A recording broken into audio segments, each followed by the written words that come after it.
back to Core 4 Adventures. Today we're going to do something just a little bit different. We're going to compare ocean cruising and river cruising. Which is right for you? Both great experiences, but very, very different. And we've had a chance to do both of them.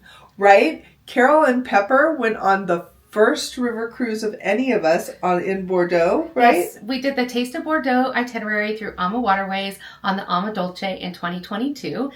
And just this last spring in 2025, we did the romantic Danube cruise on the Amalea. Yes, all three of us went on that. On top of that, we've done several cruises with Norwegian Cruise Lines on the big ships. We've been to Alaska, we've been to the Caribbean, the Mediterranean, and lastly, we just got back from a Bermuda cruise, just the girls. So again, both experiences are amazing, but they are very different. So we're going to compare and contrast those for you today. But before we do that, like this video if you find anything in it useful today, and also subscribe to our channel and turn on the notification bell. And don't forget to drop us a comment below. If you've been on a river cruise or an ocean cruise, tell us which one you like better. And if you have any questions, we'll do our best to answer you. Let's start with ship size and passenger count. Now with a river cruise, they're definitely going to be smaller. They're only going to hold about 150 passengers. It's going to be a small, more tailored boutique feel of a vacation.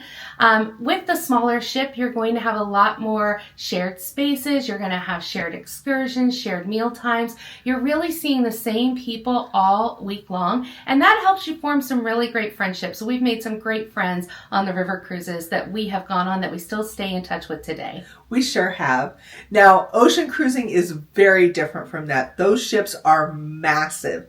They generally hold around 4,000 guests, so you're not going to necessarily run into the same people all the time, although we did definitely have a good time with lots of people that we've gone on ocean cruising with. We certainly didn't make lifelong friendships like we did on the river cruising. Yeah, and those ships are just so big, you can easily get lost. There's so many different amenities compared to a river cruise, but they're just very, very different in terms of size and scale. So what's included in that cruise fare? Let's compare this now. Now, specifically on this, we're going to talk about AmaWaterways and NCL because those are the two cruise lines that we have gone on. And on AmaWaterways, included in your fare is going to be your Wi-Fi, all of your excursions, your drinks with dinner, lunch, breakfast, and at the sip and sail hour. And when I say drinks, I mean wine, beer, sodas, juices, everything like that.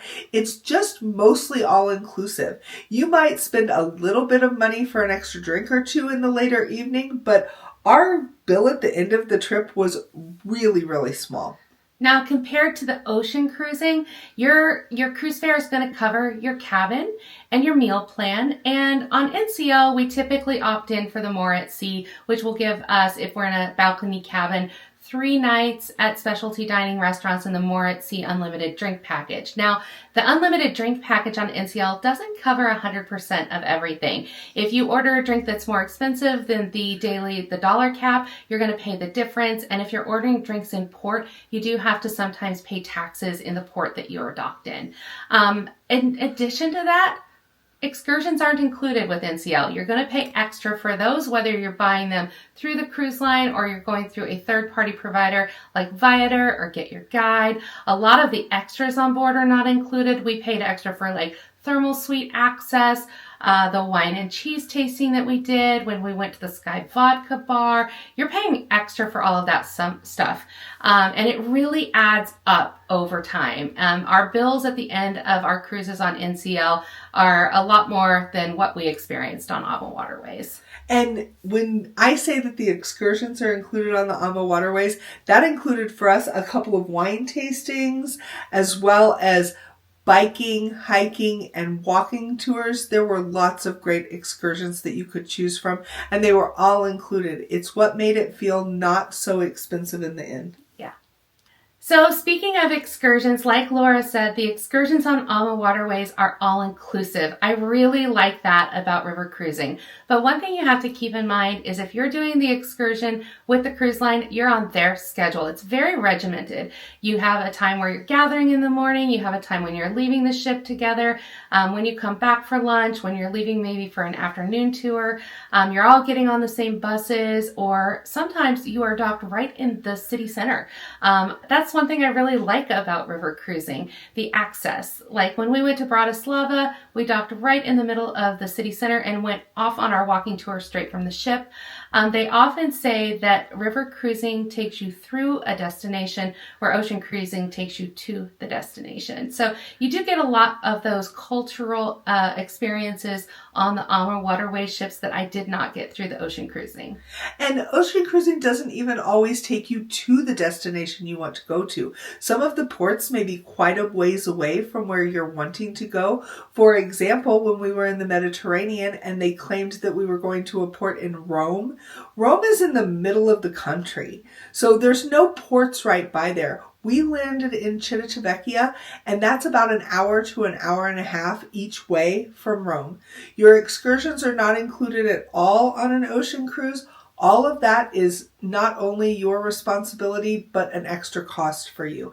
Now you can go through the cruise line and there's benefits to doing that, such as they won't leave you if there's a problem, or you can book things on your own, but there's a whole lot more logistics that you have to deal with when you're on an ocean cruise.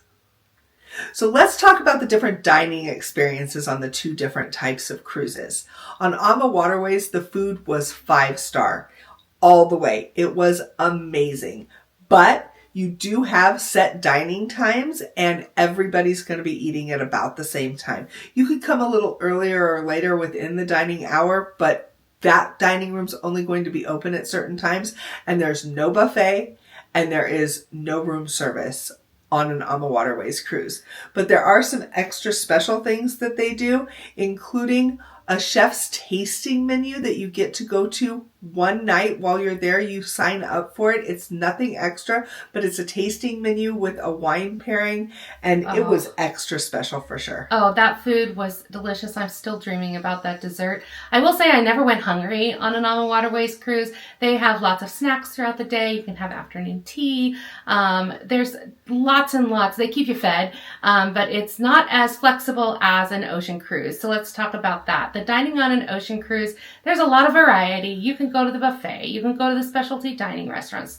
You can go to the main dining room. You can go to the 24-hour restaurant. You can get snacks out by the pool deck. I mean, the list goes on and on and on. That being said, the food is good. I really like the food on Norwegian cruise lines. I think it's some of the best food for a vacation when you consider how many people that they're serving every day. I think they do a really good job. They can't compare with AmaWaterways. That food is so delicious. It's some of the best food that I've ever had, and not to mention it was on a cruise line. So NCL's great. AmaWaterways is spectacular. So that's how I would put it together. Yeah, AmaWaterways is just a level above everybody else. Let's talk about entertainment and onboard activities. Now with a river cruise, you're not going to get the big stage shows that you have on those ocean cruises, but AmaWaterways really did a good job of keeping us entertained. First of all, there's typically a piano player that travels with you, so you've got piano music available oftentimes in the lounge. And they do bring in some special singers throughout the trip. On our Danube cruise, they brought in a fabulous singer from the West End of London. She was so funny and entertaining. When we were in Bordeaux, we had a special wine festival that was held for us. When we were in Germany, we went to our own Oktoberfest, and they really do a good job of bringing some cultural aspects to the entertainment. I will never forget the night in Budapest when they brought on a band and dancers to show us some traditional Hungarian dances. The bottle dance, and Laura even got the bottle put on top of her head. That was a fun night. It really was. Now, ocean cruising can't even compare to river cruising in this respect. There is so much to do and see on an ocean cruise, from the big Broadway level productions that NCL will have. We've seen Choir of Man several times. We've really enjoyed that. Bring Back the 90s was fantastic, but they've got lots of other venues too. You can see the Rumors tour played. You can see a Beatles cover band on some of the ships. There's lots of things like that you can do, but there's also lots of other entertainment activities, such as an arcade on most of the ships. Some of them have go-kart tracks, water slides, ropes courses, mini golf. The list goes on and on. There is always something to do on an ocean ship. And you can't forget the big parties that they have on NCL, like the Glow Party or the 80s Dance Party. These are big energy, big fun, and it's just so much fun to do those down at Spice H2O out on the top deck.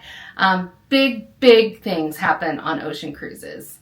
Right. So the river cruise can't compare to that, but I'd give all that up for the intimacy of seeing those dancers from Budapest. That was really cool. Now let's compare the embarkation and muster process between the two different ships.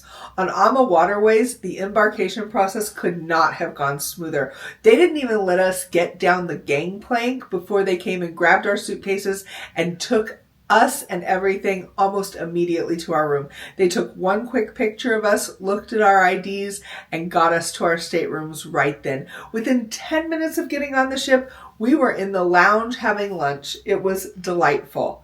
The muster drill was a little more traditional. They waited until the sip and sail hour when everyone was there on the first day, and it was a much more traditional muster station drill, but it went pretty fast. With NCL, the embarkation process is just going to take a little bit more time. They're trying to get about 4,000 people through that process at once compared to 150 people on AmaWaterways. So with the embarkation day process, you're going to have a set time that you're due to arrive to the port. There's going to be porters that take your luggage. Be prepared to tip them.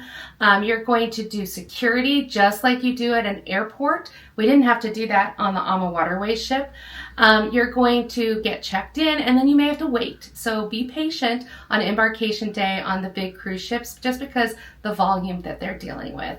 I will say though that muster is easier nowadays.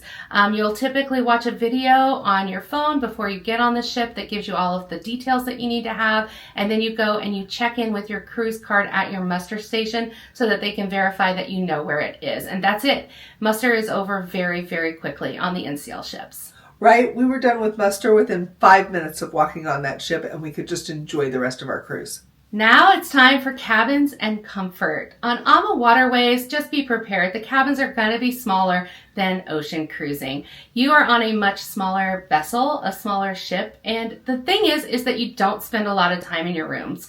The rooms are very comfortable. I think that they have done a really wonderful job designing them. I have stayed in a balcony cabin, a Juliet balcony cabin on the Bordeaux River cruise that we did. And you know what? I found out that we didn't even use it that much.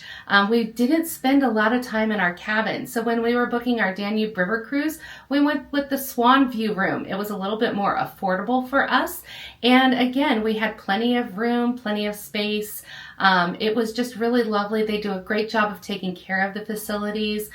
You do have a great bathroom on the AmaWaterways ships with no shower curtain. That's very important to me. But again, the rooms are just going to be a little bit smaller because you don't need to spend a lot of time there. Now, on the NCL ships, you're going to have a lot more choice in your room.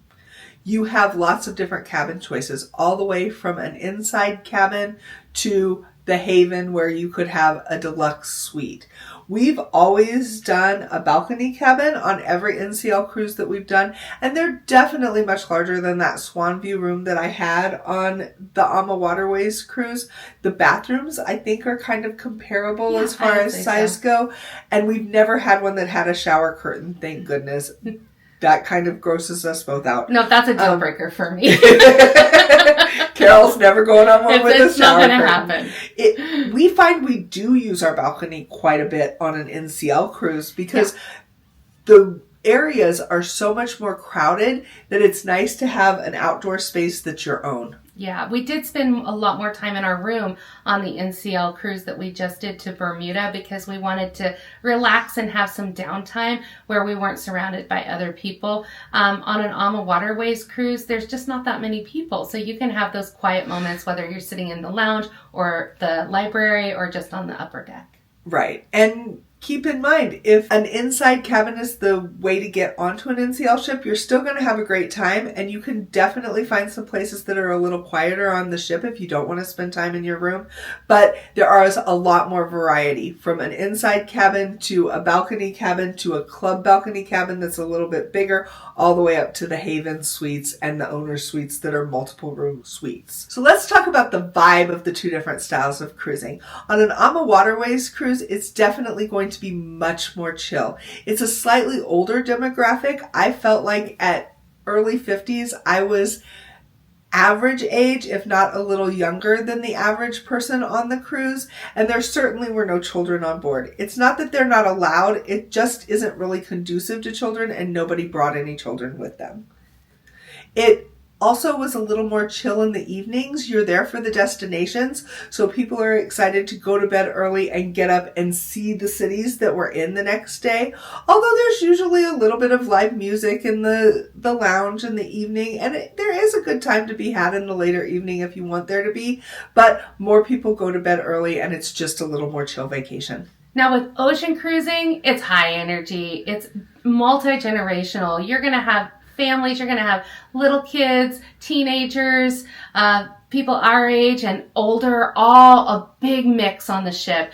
There's so much entertainment. There's so much to do. Parties go late into the night. You could stay up all night if you wanted to and watch the sunrise.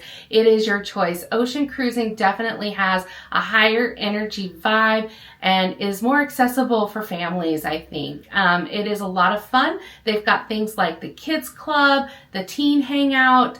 They've got water parks just for kids on the ship. So they really are catering to all age groups on the big ocean cruises.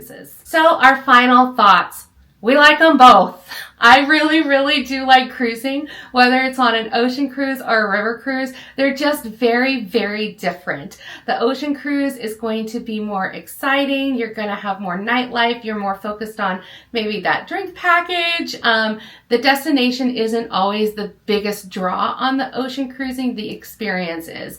But the river cruising, it's about where you're going. It's about being immersed in the culture of the cities that you're going to, and the experience itself is definitely more high-end. I'm talking about high-end food, feeling pampered and luxurious, well taken care of, everything from the really nice motor coaches that take you from place to place to not being able to just even touch. You can't even touch your luggage. They will run out and grab it from you. I mean, the service is 5-star. The food is 5-star. It is a definite luxury experience. Yes, I agree. I think I like both, and for different reasons.